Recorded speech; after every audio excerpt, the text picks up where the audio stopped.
Hello friends, welcome back to exam but. मैं आपका sociology का educator for CUT PG 2023 Ajay आपके लिए एक नई वीडियो के साथ यहाँ हूँ। और इसमें हम, जैसा कि हमारा लेक्चर सीरीज चल रहा है सोशल थिंकर्स की, तो एक नए थिंकर के साथ मैक्स वेबर मैं यहाँ हूँ।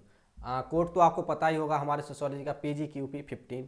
तो जस्ट आपने पेन पेपर निकाल लीजिए और नोट डाउन करिए चीज़ों को, क्योंकि CUT क्या है, कंसेप्ट बेस्ड आपका एग्ज़ाम है। इसमें आपके जितने कंसेप्ट पता होंगे थिंकर्स के बारे में, उतने अच्छे से आप लोग प्रिपेयर कर पाएंगे और चीज़ों को अच्छे से समझ पाएंगे। क्योंकि सोशियोलॉजी में क्या है कि यदि आप थिंकर्स को अच्छे से समझेंगे, थिंकर्स को अच्छे से जानेंगे, तो सोशियोलॉजी को समझना, बेसिक कंसेप्ट को समझना आपके लिए बहुत ही ईजी हो जाएगा। मैं किसी भी कंसेप्ट की बात करूँ, either I talk about socialization में कंसेप्ट हैं, इसके अलावा मैं बात करूँ आपका assimilation, institutions, association, community, society and conflict क्या होता है, इसके बाद कोऑपरेशन क्या होता है, कोई भी कंसेप्ट की बात करूँ, क्राइम में कई तरह के क्राइम है, वाइट कॉलर क्राइम क्या है, किसी भी कंसेप्ट की बात करें, यदि आपको थिंकर्स के कंसेप्ट क्लियर हैं, उनके द्वारा जो कहा गया है, जो उनके द्वारा किया गया है सोशियोलॉजी में, वो आपको यदि पता होगा तो आप आसानी से समझ पाएंगे चीज़ों को। जैसे मैं बात करूं कि मैक्स वेबर यदि आप मैक्स वेबर को जानते होंगे तो आपको पता रहेगा कि उन्होंने ब्यूरोक्रेसी में कैसे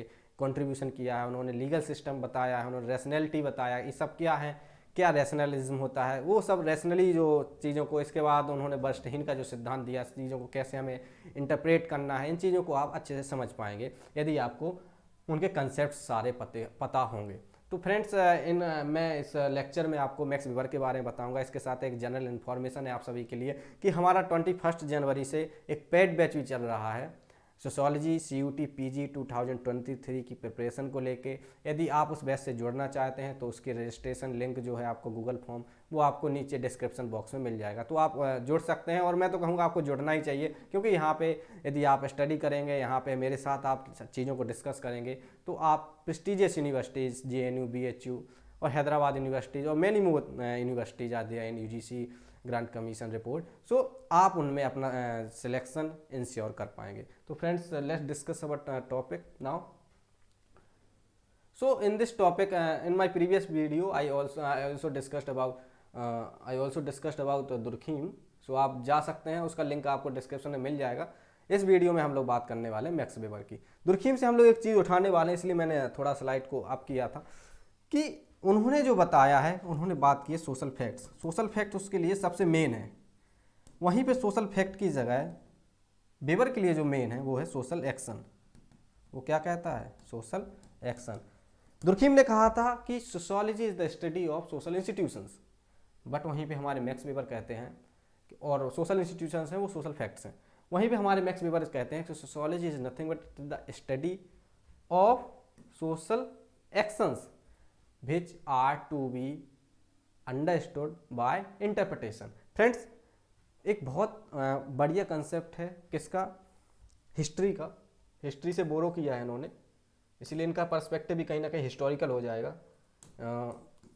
आई होप कि आपने सुना होगा, नहीं सुना तो मैं बताता हूँ। हर्मेन्यूटिक। हार्मेन्यूटिक का मतलब होता है चीज़ों को इंटरप्रेट करना।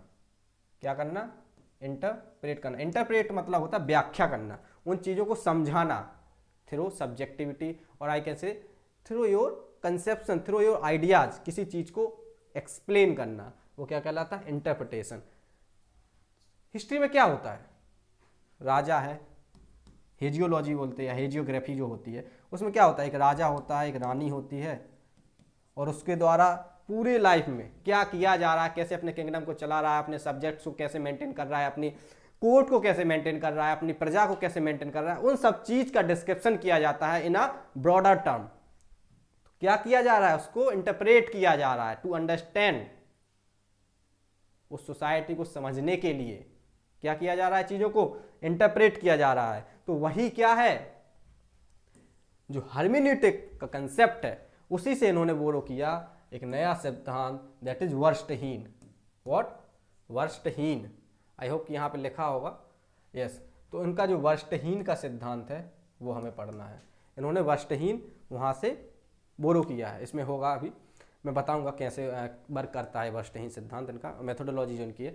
तो verstehen is used by whom Max Weber. तो एक डायरेक्ट क्वेश्चन आता है कि बर्नस्टीन किससे रिलेटेड है, तो मैक्स वेबर से रिलेटेड है।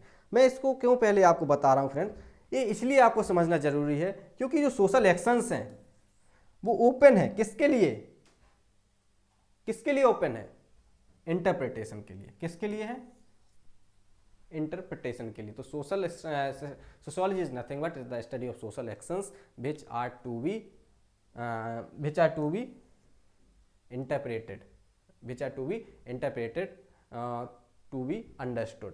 समझने के लिए या उन चीज़ों को समझने के लिए वो ओपन है किसके लिए, इंटरप्रिटेशन के लिए। जब उनका इंटरप्रिटेशन होगा तो हमें चीज़ें अंडरस्टूड होंगी। यस तो यस इसके बाद सोशल एक्शंस आई होप कि समझ में आएगा। सोशल एक्शंस क्या है, अब सोशल एक्शंस देख लेते हैं। बर्नस्टीन मैंने समझाया आपको सोशल एक्शंस क्या है। जैसे उन्होंने बताया कि सोशल फैक्ट्स क्या है, एक्सटीरियर है और सोसाइटी की ओर, सोसाइटी की तरफ ओरिएंटेड आपके होते हैं।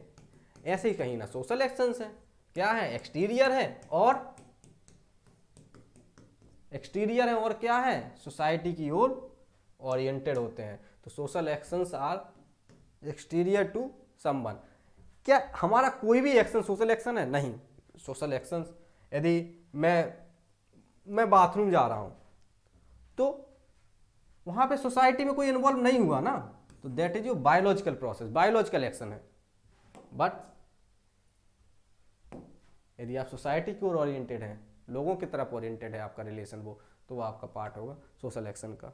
इसके अलावा सोशल एक्शंस में और भी कई थियरी आई, क्योंकि ये पूरी अंडरस्टैंडिंग नहीं हुई सोशल एक्शन की, तो वो अनदर मैटर है, उसको हमें ज़्यादा डीप में नहीं जाना है। सोशल एक्शंस पे और भी वर्क हुए हैं कि जैसे रोड एक्सीडेंट हो गया, तो एक्सीडेंट में जो एक्सीडेंट हुआ है तो एक्सीडेंट सोशल एक्शन है, तो मैक्स वेबर ने कहा नहीं, क्योंकि वो इंटेंशनली नहीं किया गया है। तो सोशल एक्शन क्या होना चाहिए, उसमें इंटेंशन भी होना चाहिए हमारा सोसाइटी के प्रति एक्शन करने का, वरना वो सोशल एक्शन नहीं होगा। तो बट आगे और भी थिंकर्स आए हैं, उन्होंने कहा है कि वो भी एक सोशल एक्शन है, but that is not part for CUT.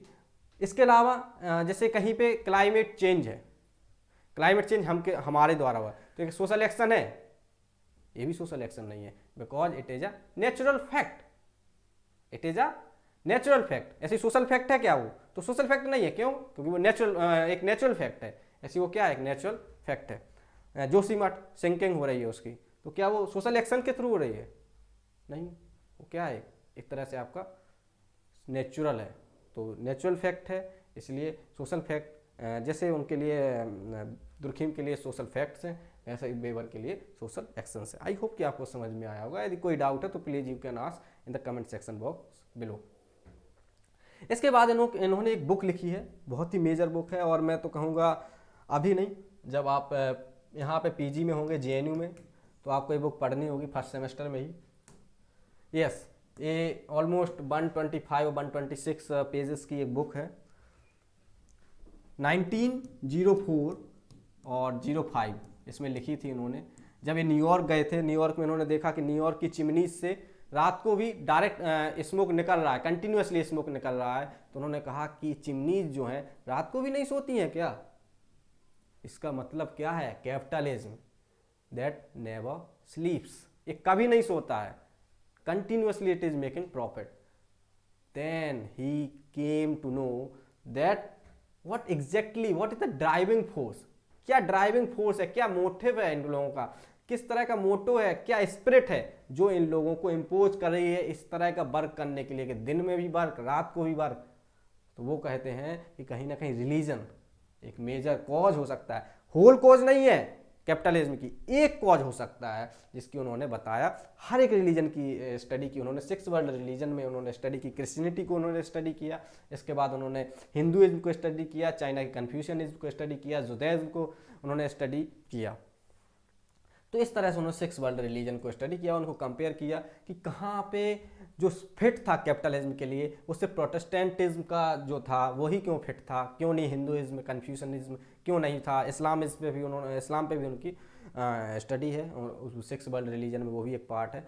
तो इस्लाम क्यों नहीं फिट बैठा, सिर्फ प्रोटेस्टेंटिज्म क्यों ही ज़्यादा फिट है, कैथोलिक भी क्यों नहीं है। क्रिश्चियनिटी में भी 2 पार्ट हैं, 2 सेक्ट्स हैं, कौन कौन से, प्रोटेस्टेंट हुआ आपका, एक कैथोलिक हुआ, तो कैथोलिक उतने फिट क्यों नहीं है, वो इन सब की उन्होंने स्टडी की। Protestant ethic in the spirit of capitalism, यदि इस पे आपको इसको और डीप में जानना है तो आप कमेंट में बताइए, मैं इस पर एक सेपरेट लेक्चर बनाऊंगा। ये बहुत बड़ा एक कॉन्सेप्ट है अपने आप में। बस इनकी बुक का ये याद रखिए कि जो प्रोटेस्टेंट थे उनकी जो एथिक्स थी वो कहीं ना कहीं कैपिटलिज्म को ज़्यादा प्रमोट करती थी। किसके अगेंस्ट? कैथोलिक्स के या फिर अदर वर्ल्ड जो रिलीजन्स थे। उनका जो मेन कंसेप्ट है इसमें वो क्या है वो आप जान लीजिए, वो आपके लिए ज़रूरी है। That is this world aestheticism. Protestant ethics का जो सबसे मेन फैक्टर था या कहिए जो मेन एथिक थी उनकी, that was this world aestheticism. वो इस वर्ल्ड में बिलीव करते थे। वो कहते थे कि भगवान ने यदि हमें यहाँ पे भेजा है तो उसका सबसे बड़ा रीजन है कि हमें यहाँ पे प्रॉफिट कमाना है, रुपए कमाना है, रुपए से रुपए बनाना है, profit and profit and profit. पता नहीं कि भगवान ने किसको एक को चूज किया है, जिसमें एक कंसेप्ट था कैल्विनिज्म में हम बात करते हैं द प्रीडेस्टिनेशन। तो वो प्रीडेस्टिनेशन में क्या है, भगवान ने कुछ लोगों को चूज करके रखा हुआ है जिन्हें साल्वेशन देगा वो, लेकिन हमें पता नहीं है। तो इसलिए हम लोग ज़्यादा से ज़्यादा वर्क करते हैं कि भगवान मुझे चूज कर ले साल्वेशन के लिए। और जो ये बर्थ का साइकिल है, बर्थ और डेथ का जो साइकिल है, इससे हम मुक्त हो जाएं और भगवान में विलीन हो जाएं, जो हिंदू कंसेप्ट है बेसिकली। तो वो आप देख सकते हैं कि this world aestheticism is given by whom, max weber. एक क्वेश्चन आपसे डायरेक्ट सीयूटी में पूछ सकता है, या एक कह सकते हैं तो this world aestheticism is related to which religion, so it is related to your Protestantism. Okay, I hope कि आपको समझ में आया होगा। देन 6 वर्ल्ड रिलीजन में मैंने आपको 6 वर्ल्ड रिलीजन बताए, क्रिश्चियनिटी, एंड आफ्टर दैट उन्होंने स्टडी किया जुदाइज्म, देन स्टडीड इस्लाम, कन्फ्यूशनिज्म, और कन्फ्यूशनिज्म के बाद जैनिज्म एंड हिंदुइज्म। तो ये उनके 6 वर्ल्ड रिलीजन थे। इसके बाद डिस्कस रिलीजन, उन्होंने रिलीजन के बारे में स्टडी किया, इकोनॉमी, फिर वो इलेक्टिव एफिनिटी। उन्होंने बताया कि जो प्रोटेस्टेंटिज्म है उसमें कहीं ना कहीं एक इलेक्टिव एफिनिटी जो है, इलेक्टिव एफिनिटी क्या करती है, रिलीजन को इकोनॉमी से कनेक्ट करती है।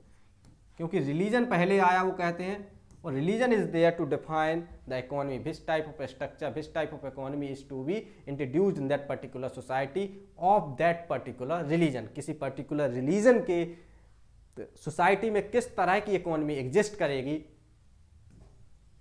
वो मैक्स वेबर ने दर्शाने की कोशिश की है। ओके, तो आई होप कि आपको ये समझ में आया होगा। 2 टर्म आपको डायरेक्ट याद रखना है सीयूटी के लिए कि elective affinity, who talked about elective affinity, and दूसरा है theodicy. We are living in a imperfect world, and just to go to the perfect world we need to do more and more work, we need to create more and more profit, and this concept and this process is known as theodicy, उनके accordingly theodicy. तो हम क्या imperfect से perfect की ओर जाने के लिए जो उन्होंने कंसेप्ट दिया वो है थियोडिसी। आई होप कि आपको इलेक्टिव एफिनिटी और थियोडिसी समझ में आया होगा। इम्परफेक्ट से परफेक्ट की ओर कैसे जाएंगे, प्रॉफिट बना के इकोनॉमी में। तो ये 2 कंसेप्ट किस में चलते थे, प्रोटेस्टेंटिज्म। इसके बाद he talked about value free, value neutrality and value relevance. मैंने जो रिसर्च मेथोडोलॉजीज की वीडियोस बनाई है उसमें मैंने आपको बताया है कि रिसर्च के दौरान उन्होंने कहा कि हमें वैल्यू फ्री होना चाहिए। हमारी जो पर्टिकुलर किसी सोसाइटीज़ की वैल्यूज़ है जो हम सोशलाइजेशन के थ्रू गेन करते हैं, वो हमें अपनी रिसर्च में न्यूट्रल रखना चाहिए, ताकि जो हमारी रिसर्च है वो बायस्ड ना हो, कोई पार्शियलिटी ना हो उसमें, अनपार्शियल हो, नॉन पार्शियल हो। तो इसके लिए उन्होंने वैल्यू फ्री और वैल्यू न्यूट्रलिटी के कंसेप्ट दिए। बट उन्होंने कहा कि ये संभव नहीं है, बिकॉज हमारा ह्यूमन नेचर है, हम कैसे मतलब यदि हम वैल्यू फ्री हो जाएंगे तो न्यूट्रल हो जाएंगे ना। हम न्यूट्रल का इन द सेंस कि वॉइड हो जाएगा, हमारे माइंड में कुछ नहीं चलेगा। We will not be there judging anything, हम जज ही नहीं कर पाएंगे, हम एग्जिस्ट ही नहीं कर सकते बिना थॉट्स के, बिना वैल्यूज के। तो इसीलिए उन्होंने एक नया शब्द दिया, that is value relevance. Value relevance, वो कहते हैं कि जब तक आपने अपने रिसर्च का टॉपिक चूज नहीं कर लिया है, आप वैल्यू रिलेवेंस मतलब वैल्यू को कोरिलेट करके अपना रिसर्च का टॉपिक चूज कर सकते हैं। But once you are done with it, आपका रिसर्च टॉपिक आपने चूज कर लिया है, then you should be value neutral. तब आपको रिसर्च के होल रिसर्च मेथोडोलॉजी जो आपकी पूरा मेथड है, जब तक आपकी रिसर्च कंप्लीट ना हो जाए तब तक आपको वैल्यू न्यूट्रल होना होगा। तो वैल्यू रिलेवेंस कब तक, जब तक आप अपनी रिसर्च का टॉपिक चूज नहीं कर लेते हैं। कैसे, जैसे मैं एक पर्टिकुलर ट्राइब से आता हूँ, सपोज करिए मैं मुंडा ट्राइब से आता हूँ, तो मैं किस पे रिसर्च करने के लिए ज़्यादा कोशिश करूँगा, जहाँ पे मुझे सूटेबिलिटी होगी, मुंडा ट्राइब पे। कई चीज़ें हैं जो मुंडा ट्राइब के बारे में लोग नहीं जानते हैं, उस पर ही रिसर्च करूँगा। तो ये क्या है, वैल्यू रिलीवेंस। कहाँ से लिया मैंने, क्योंकि मैं मुंडा ट्राइब से आता हूँ इसलिए मैंने मुंडा ट्राइब को चूज किया। तो वो चूज करने तक क्या लगाया मैंने, value relevance. But once I have selected that I am going to study about Munda tribe, then I will not say anything that is related to my value throughout my study. मैं कुछ भी नहीं कहूँगा जो हमारी study के दौरान मेरी वैल्यूज से, मेरी पर्टिकुलर जिस सोसाइटी से मैं आ रहा हूँ मुंडा की, उससे बिलोंग करती हैं।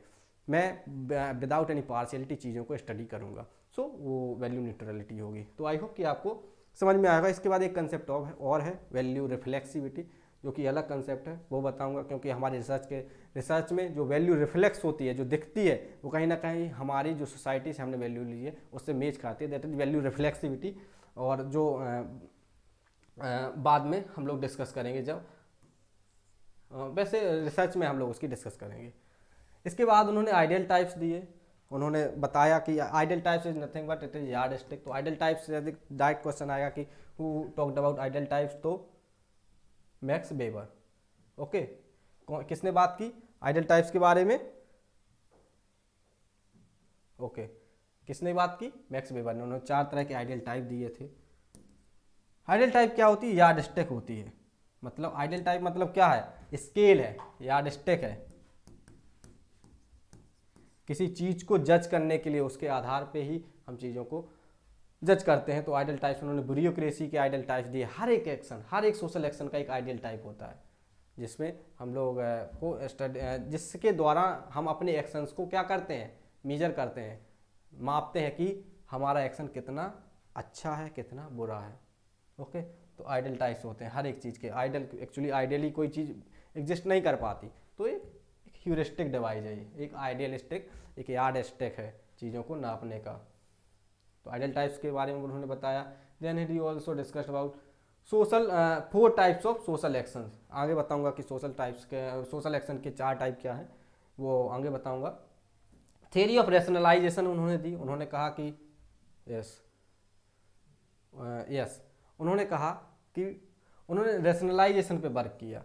उन्होंने कहा कि चीज़ें जो है ना, रैशनलिज्म मैंने आपको पढ़ाया था, that is something else. Rationalization क्या है? उन्होंने कहा कि चीज़ों को हमें रैशनलाइज्ड होके, चीज़ों को एक दूसरे से कोरिलेट करके, it is something rationalism but correlate करके, कोरिलेशन, हम एक चीज़ से दूसरे को एक चीज़ से दूसरे चीज़ को क्या करते हैं, कोरिलेट करते हैं। एंड इसी के लिए एक वो शब्द यूज करते हैं, कॉजालिटी। क्या यूज करते हैं? कॉजालिटी कंसेप्ट भी किसी ने दिया। कॉजालिटी का जो कंसेप्ट है रिसर्च मेथोडोलॉजी में, वो किससे आया है? इन्होंने रिसर्च मेथोडोलॉजी में बहुत वर्क किया है, रिसर्च में इनको हम काफ़ी यूज करते हैं। तो कॉजालिटी का शब्द कॉज एंड इफेक्ट, एक्सपेरिमेंटल में यूज करते थे ना, कॉज एंड इफेक्ट। जाइएगा रिसर्च मेथोडोलॉजी की वीडियोस देखिएगा। तो कॉज एंड इफेक्ट वो कैजुअलिटी होती है कि एक चीज़ को हम चेंज करते हैं तो उस पर दूसरे पे क्या इफेक्ट होता है। इंडिपेंडेंट एंड डिपेंडेंट वेरिएबल्स के बारे में मैंने बताया था। तो वो क्या है, वो कैजुअलिटी हम लाते हैं तो माफ़ करिएगा, तो वो क्या है, रैशनलाइजेशन हम चीज़ों को करते हैं, तार्किकली रीजनिंग लगा के चीज़ों को सोचना समझना, वो कहीं ना कहीं रैशनलाइजेशन की बात करते हैं।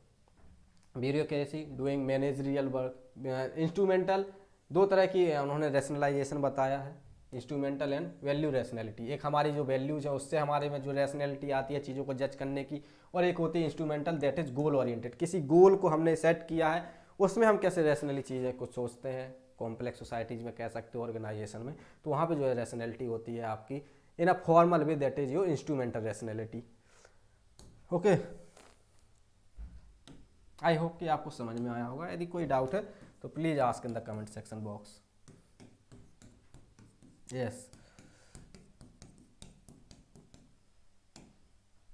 चीज़ों को नोट करते जाइए। इसके बाद अगला उन्होंने जो कंसेप्ट दिया है दैट इज ब्यूरोक्रेसी। उन्होंने ब्यूरोक्रेसी बताया। उन्होंने कहा, मैं इस पर एक वीडियो बनाऊंगा, what is power and authority. जब मैं क्लास स्टेटस एंड पावर बताऊंगा, इनका एक वीडियो बनाऊंगा मैं, सेपरेट वीडियो, क्योंकि इस पर बन सकता है और वो ज़रूरी भी है, क्योंकि तब आपको चीज़ें ज़्यादा क्लियर होंगी। तो ब्यूरोक्रेसी पे उन्होंने वर्क किया है। तो जब मैं क्लास स्टेटस एंड पावर पढ़ाऊंगा तो ब्यूरोक्रेसी इसको बताऊंगा। इसके बाद उन्होंने अथॉरिटी बताई, 4 तरह की अथॉरिटी बताई, ये क्या होती हैं। इसको हम आने वाले अभी वीडियो में डिस्कस करेंगे। एक और हम लोगों का भी एक लेक्चर आएगा, क्योंकि एक लेक्चर में कवर अप करना संभव नहीं है। तो उसमें बताएंगे कि किस तरह की उन्होंने 4 तरह की अथॉरिटी बताई है। अभी जान लीजिए कि उन्होंने अथॉरिटी पे वर्क किया है। इसके बाद उन्होंने आयरन केज, उन्होंने कहा कि हम हर एक चीज़ को आजकल रैशनली सोचने लगे हैं, तो हम ना चाहते हुए भी इस रैशनल वर्ल्ड में फंस चुके हैं। That is iron cage of rationality and there is no way to escape it. हम इससे एस्केप नहीं कर सकते। You can not escape it. So that is iron cage of rationality की बात की उन्होंने। थ्योरी ऑफ डिसएन्चांटमेंट, आज हम इस रैशनल वर्ल्ड में इतना चीज़ों से इंडल्ज हो चुके हैं कि अब हमें किसी चीज़ से कोई मोह माया नहीं रहा। तो एक नया टर्म आ गया, द थ्योरी ऑफ डिसएन्चांटमेंट। सब कुछ मोह माया है, इसलिए डिसएन्चांटिंग हो गए, हम चीज़ों में इंटरेस्ट ले नहीं रहे हैं। तो थ्योरी ऑफ डिसएन्चांटमेंट उन्होंने बताया। इसके बाद tripartite model of class social stratification, class status and power, इसको मैं पढ़ाऊंगा। कैसे उन्होंने सोशल स्ट्रैटिफिकेशन में बताया कि class status and power are there to decide social stratification. Social stratification यानी कि सोसाइटी में आपको किस तरह के रिसोर्सेज अवेलेबल होंगे, आपके इनक्वालिटी की जो स्ट्राटा होता है उसमें आपको कहाँ रखा जाएगा, आपकी सोशल पोजीशन क्या होगी, वो किसके द्वारा डिसाइड होती है, कहीं ना कहीं आपके क्लास स्टेटस एंड पावर के द्वारा। तो सोशल स्ट्रैटिफिकेशन में बताऊंगा मैं इनको, इनकी थियरी है पूरी सोशल स्ट्रैटिफिकेशन की। इसके बाद उन्होंने life style and life chances भी बताए, जो कि सोशल स्ट्रैटिफिकेशन इसी से रिलेटेड है। तो he also talked about life style and life chances. Actually this video is deemed for concept, कि आपको सारे कंसेप्ट पता होना चाहिए। इसके बाद he also talked about instrumental and intrinsic value, 2 तरह की उन्होंने वैल्यूज़ बताई। इसके बाद legal authority as having monopoly on violence, जो हमारी लीगल अथॉरिटी होती है वो कहीं ना कहीं हमारे मोनोपोली रखती है किस पे, वायलेंस पे। क्योंकि लीगल अथॉरिटी क्या है, जो अथॉरिटी मैंने बताया आपको, अथॉरिटी में जो रैशनल लीगल है, रैशनल लीगल अथॉरिटी होती है जब पावर में rational legal authority rational legal laws मिला दिए जाते हैं। यस, रैशनल लीगल जब हो जाती है तो वो किसका रूप ले लेती है, अथॉरिटी का। तो authority is nothing but it is legalised power. किसके ऊपर होता है, किसके पास होता है, गवर्नमेंट। गवर्नमेंट क्या है, गवर्नमेंट के पास पावर है, किसका, कोहेर्जन का, वायलेंस का। बट एक्चुअली वो लीगल है, इसीलिए हम उसे क्या मानते हैं, अथॉरिटी मानते हैं। गवर्नमेंट क्या कर रही है, वायलेंस कर रही है, लेकिन actually that is legal, IPC के अकॉर्डिंगली है, हमारे कॉन्स्टिट्यूशन के अकॉर्डिंगली है। That's why it is transmitted from power to authority. Secularization as a nature of state, secularization की बात की है। Then he also talked about fortune and misfortune in the discussion of life style. Life style जिसकी जैसी होगी, life chances जिसके जैसे होंगे, उसके अकॉर्डिंगली लाइफ स्टाइल होगी। और लाइफ स्टाइल ही जो है वो बताती है, यदि आपकी लाइफ स्टाइल, आपका स्ट्राटा ऊंचा है तो आपके लिए वो फॉर्चून है, नीचा है, यदि आप सब्सिस्टेंस लेवल पे जी रहे हैं तो आपके लिए मिसफॉर्चून हो जाता है। आई होप कि ये कंसेप्ट्स आपको समझ में आए होंगे। आने वाले एक वीडियो में हम लोग और भी कंसेप्ट्स हैं उन सब के बारे में जानेंगे, और जो हमारा सोशल स्ट्रैटिफिकेशन की थियरी है उसको और डीप में जानेंगे।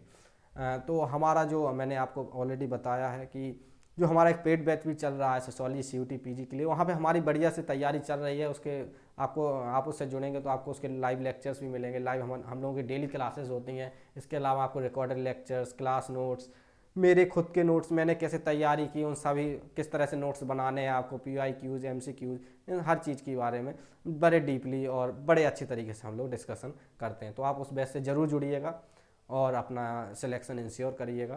तो इसके साथ ही हमारे किसी भी इन्फॉर्मेशन के लिए आप हमारे Telegram channel exam but official को भी ज्वाइन कर लीजिएगा। और सोशियोलॉजी की क्विज के लिए सोशियोलॉजी विद अजय करके टेलीग्राम पे एक चैनल है, उससे आप ज्वाइन हो जाइए। वहाँ पे डेली क्विज होती है, तो आप वहाँ से अपनी प्रिपरेशन अच्छी कर सकते हैं और ये फ्री ऑफ कॉस्ट आपको क्विज कराई जाती है। तो friends, thank you for watching this video. यदि कोई डाउट है मैक्स वीवर से रिलेटेड तो कमेंट सेक्शन में पूछ लीजिएगा, और भी कोई डाउट है तो please ask. So keep learning and I would suggest कि प्लीज़ हमारे बैच से जुड़िए। जितने जल्दी आप जुड़ेंगे तो उतने जल्दी आप अपनी पढ़ाई को अच्छे से कर पाएंगे। So take care, bye bye.